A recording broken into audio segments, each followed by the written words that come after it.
From downtown to the counties, time now for the top 7 at 7, where we bring you the 7 stories making the biggest impact in your community tonight. I'm Jack Watson in Port Deposit in Cecil County, where a boil water advisory continued into Thursday. At around 2:30, officials gave the all clear, ending a boil water advisory in Port Deposit. The advisory was hammered into the front doors of the town hall. Water provider Artesian says it was due to a loss of positive pressure in a portion of the water system. Today, the town made drinking water available for folks to pick up at the town hall, which would continue until the issue's resolution. It makes it tough. We have to use canned sodas, bottled water. We have to boil all of our water for any sort of cooking. We lost business for a day. We had to close down on Tuesday. That's, unfortunate, but it's part of the process, I think. Neighbors here stayed pliable as crews worked to test and verify the safety of the water in this waterside town. In Port Deposit, Jack Watson, WMAR-2 News. Big changes are coming to Security Square Mall. In fact, it will no longer be a mall at all. I'm Janae Wright, and the mall owners in Baltimore County have plans to completely transform this place. Now they just need someone to take on the project.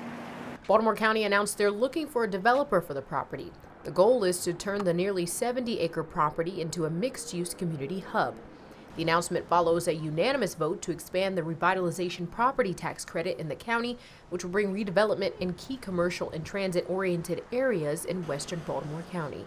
County officials say this is a huge step in breathing new life into the community. They just need a developer to bring that idea to life. We'll entertain proposals that seek to keep the mall in place and keep its operation going, and we'll entertain proposals that seek to renovate or potentially even demolish the mall. Developers have until December 22nd to submit their proposals. The county wants to pick a partner for the project by next spring.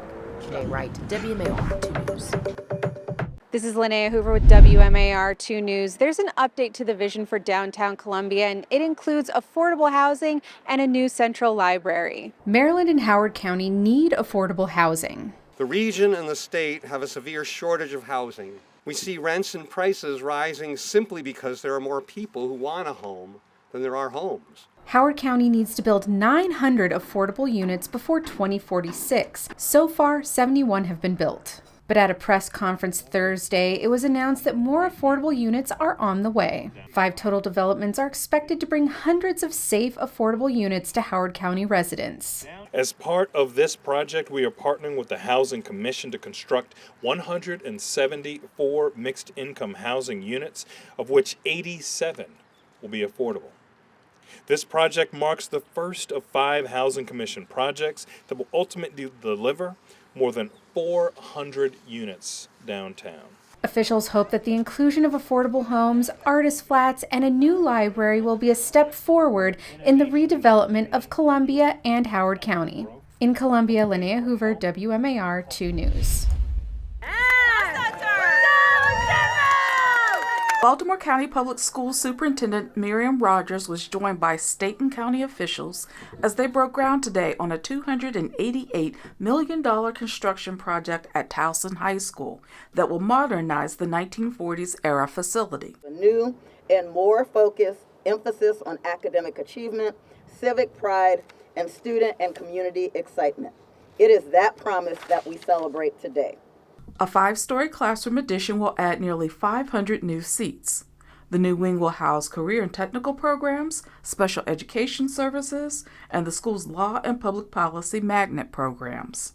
Work is expected to be completed in 2030. In Towson, Maria Morales, WMAR-2 News.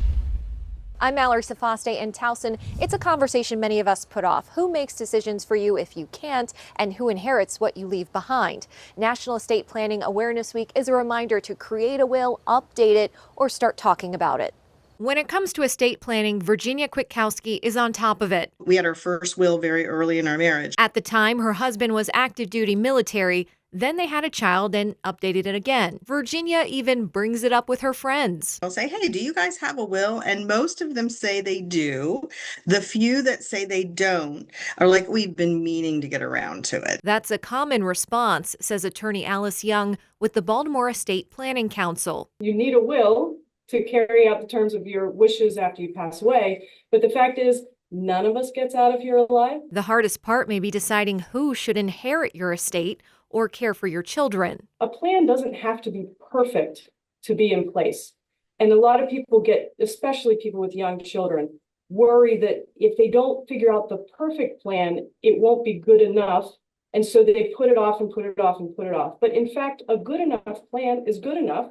And while you're well and healthy, you can always change it. Cost can also be a barrier. Local nonprofits sometimes offer free estate planning clinics, and there are pro bono or low bono attorneys. Online services can help too, but Alice warns, you get what you pay for. If you're doing your planning on your own, I think there is potentially a gap in the confidence that you might feel. The closer you get to it being your last estate plan, the higher degree of confidence you'll want that it's going to work when you need it to work. Mallory Safaste, WMAR-2 News. I'm Sayura Williams in Anne Arundel County, and one veteran turned his passion into a purpose-driven studio.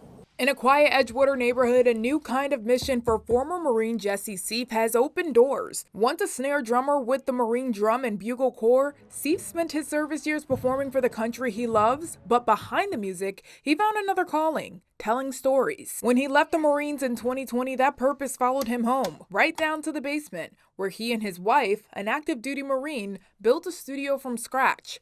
Today, that space has become Seif Studios, complete with lights, cameras, teleprompters, a place where veterans and small business owners come to share their stories with someone who Seif says gets it. For Seif, it's more than a business. It's a reflection of service, purpose, and perseverance. And his message is simple: trust your vision and build your life around it. In Anne Arundel County, Sayura Williams, WMAR-2 News. I'm Cara Burnett in White Marsh, where one breast cancer survivor is using her journey of healing to help others find hope. Breast cancer is the second most common cancer among women in the U.S., with 1 in 8 developing the disease in her lifetime. And that includes Rhoda Blackwood, an 8-year breast cancer survivor. It's just life-changing in every aspect of life itself. And I thought, what else could we do to uplift somebody's spirit? She's hosting her first Thrivers and Survivors Gala this Sunday at the Hilton Garden Inn in White Marsh. There will be dinner, dancing, and tributes. All those who fought breast cancer and those still in the fight can attend at no cost. The gala is also a celebration of life. Studies show that breast cancer death rates have been decreasing over the last 3 decades. The American Cancer Society believes this is due in part to earlier screenings, better treatment, and increased awareness. In White Marsh, Cara Burnett, WMAR-2 News.